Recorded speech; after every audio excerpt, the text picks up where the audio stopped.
Hello and welcome back. In this episode we're going to be taking a look at the fractionally sized box widget. The fractionally sized box widget allows you to specify a width and height of the child based on a fraction of the width and height of the parent. To show this widget in action, we've got our home page containing a scaffold with an app bar, and inside the body we are going to create a center widget.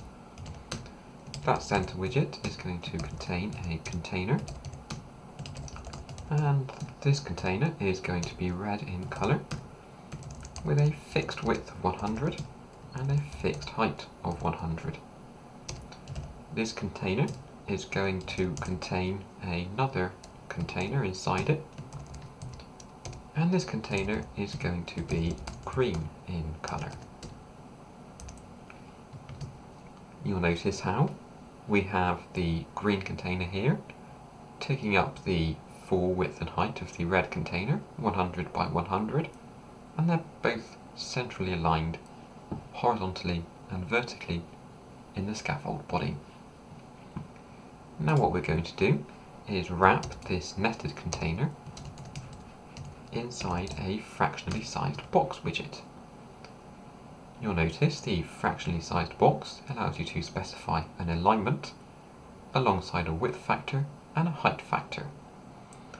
Essentially, this fractionally sized box will set the width and height of the child, in this case the green container, based on a fraction of the width and height of the fractionally sized box parents widget, in this case the red container. You'll notice how if we just save that on hot reload, it has no effect because we haven't specified either the width factor or the height factor. So let's go on ahead and specify one of those now.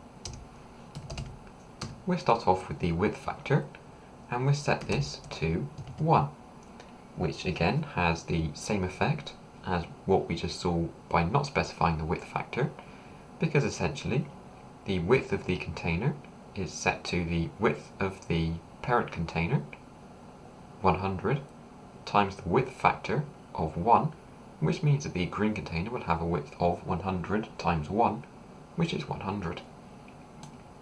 You'll notice how if we increase the width factor to 2, the green container will expand to be 200 wide, because the parent of the fractionally sized box, this red container, has the width of 100 times the width factor of 2, giving a width for the child container, this green container, 100 times 2 equaling 200. You'll notice as well the default alignment is set to be center aligned.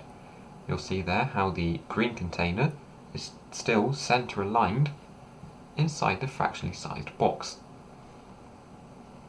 You'll notice we could also specify a height factor with a similar sort of process. Height factor of 1, meaning that the green container has a height of 100 times 1, giving it a height of simply just 100, and then a height factor of 2, giving it a height of 200.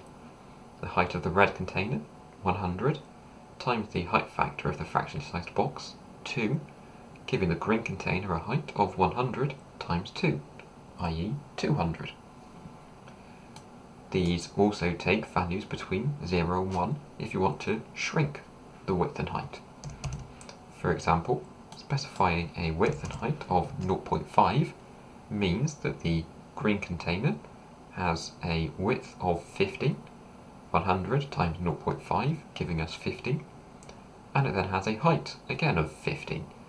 Height of the red container 100 times the height factor 0.5, giving the height of the green container 100 times 0.5, i.e. 50. This is particularly useful if you want to specify a percentage width and height for a child based on its parent. You may be familiar with the fact that the width and the height are set as simply decimal values, meaning that you can't specify a percentage like you would in traditional CSS if you're coming from that web development background.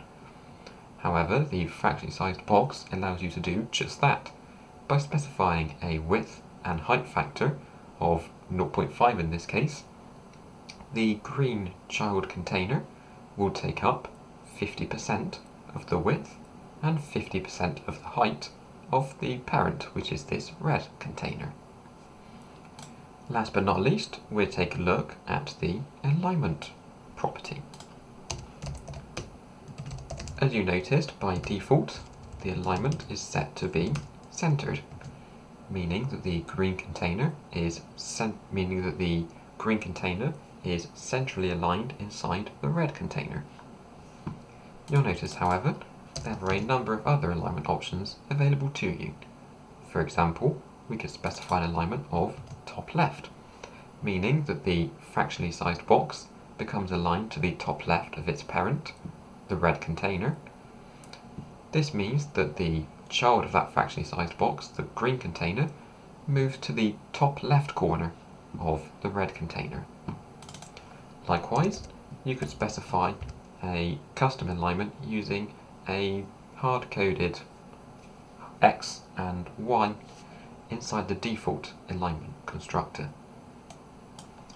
I hope you found that useful, and that essentially shows you how you can specify a fractional width and height for a child widget based on a fraction of the width and or the height of its parent.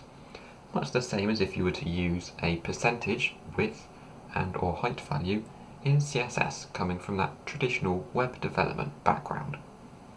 As I say, I hope you found this video useful. Thank you very much for watching.